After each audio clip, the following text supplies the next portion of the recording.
भाई एक बात सच बताना, अगर तुम माइनक्राफ्ट बेडरॉक एडिशन खेलते हो ना तो कभी ना कभी ऐसी फील आती होगी, गेम ठीक है पर मजा पहले जैसा नहीं आ रहा। एंड ये फीलिंग सिर्फ मेरी नहीं है, करंटली ये बहुत सारे बेडरॉक प्लेयर्स की फीलिंग है। आज मैं ये नहीं बोलूंगा कि बेडरॉक एडिशन एक खराब गेम है, पर हाँ कुछ जगह माइनक्राफ्ट बेडरॉक से गलतियां तो हुई है।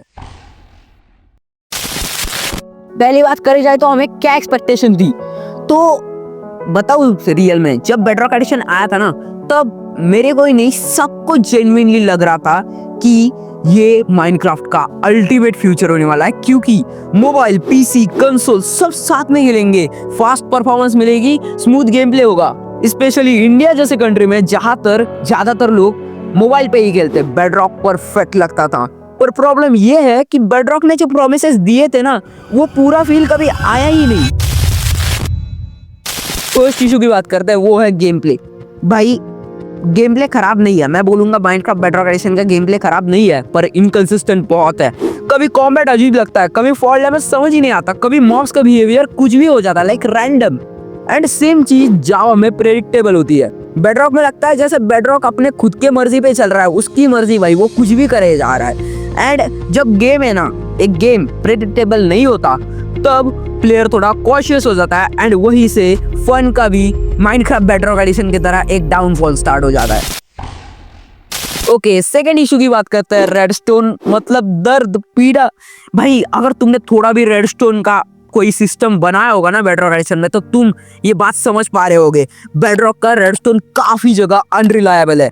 सेम फार्म एक वर्ल्ड में समझो तुमने बनाया, सेम डिजाइन बनाया तुमने जो कि दूसरे वर्ल्ड में है। ओके, पहले वर्ल्ड में जो बनाया था वो चल रहा है, दूसरे वर्ल्ड में वो चलेगा ही नहीं, कुछ भी मतलब सेम डिजाइन सेम फॉर्म चलेगा ही नहीं दूसरे वर्ल्ड में। पहले वर्ल्ड में चल रहा है, दूसरे वर्ल्ड में नहीं चल रहा। इसको अनरिलायबिलिटी बोलते हैं, इस पे काम करना चाहिए भाई, बहुत फ्रस्ट्रेटिंग होता है।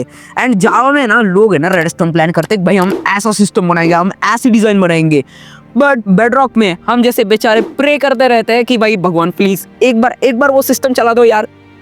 एंड जब क्रिएटर को भरोसा ही नहीं होता कि भाई ये चलेगा या नहीं, कुछ पता ही नहीं है, तो वो नेचुरली जावा की तरफ शिफ्ट हो जाता है, बिकॉज ऑफ वहां ज्यादा रिलायबिलिटी मिलती है उनको। ओके, तो अब बात करते हैं मार्केट प्लेस की। अब ये ना मैं बोलूंगा मैं कोई मार्केट प्लेस का दुश्मन नहीं हूँ।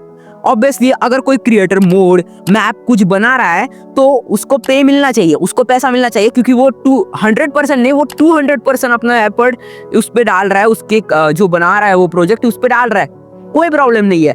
बट यहाँ पे का प्रॉब्लम नहीं है, पैसे का प्रॉब्लम नहीं, यहाँ प्रॉब्लम है पूरे के पूरे फीलिंग्स का।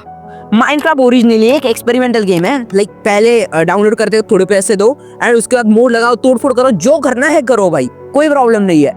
पर जब एक एक्सपेरिमेंटल गेम ही पैसे मांगने लगता है तो क्रिएटिव प्लेयर्स क्या करेंगे भाई?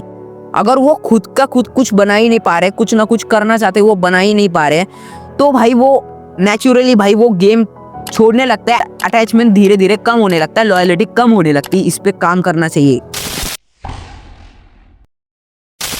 लेट फीचर्स भाई, ये भाई आपको ना अभी ना करंटली का मैं बताता हूँ, करंट का बताता हूँ। अभी ना जस्ट करंटली थोड़े दिन हुए, आई थिंक सो पिछले साल I think so hardcore mode आया माइनक्राफ्ट बेडरॉक में। भाई जावा में जमाने से हार्डकोर मोड आ रखा है, ये मोड हमें अभी देखने को मिल रहा है बेडरॉक में। इतने ज्यादा लेट अपडेट्स लिटरली, और ये बहुत ही ज्यादा भाई बहुत ही ज्यादा भद्दी चीज है। एंड प्लेयर इतना वेट करता है कि उसकी एक्साइटमेंट खत्म, लाइक एक बच्चा एक बड़ा बन जाता है भाई, तब जाके वो फीचर जो जावा में वो बेडरॉक में आता है। ये बहुत ही ज्यादा लाइक बहुत इशू है भाई टाइमिंग का, इसको कुछ भी करके फिक्स करो भाई मोजांग वालों, क्योंकि टाइमिंग एक ट्रस्ट बनाती है, एंड अगर तुम टाइमिंग सही से नहीं दोगे तो ट्रस्ट तोड़ती भी है।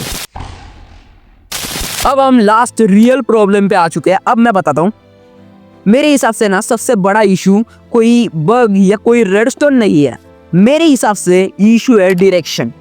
कभी ना तुम खुद से फील करो, जब तुम माइनक्राफ्ट खेलते हो तो कभी लगता है ये गेम है, कभी लगता है प्लेटफॉर्म, कभी लगता है सिर्फ एक बिजनेस, या कभी लगता है सिर्फ एक प्रोडक्ट। जब प्लेयर्स को समझ ही नहीं आ रहा कि भाई को क्या खेल क्या रहा है, गेम खेल रहा है, बिजनेस कर रहा है, प्रोडक्ट क्या, मतलब कुछ भी हो जा रहा है माइनक्राफ्ट में।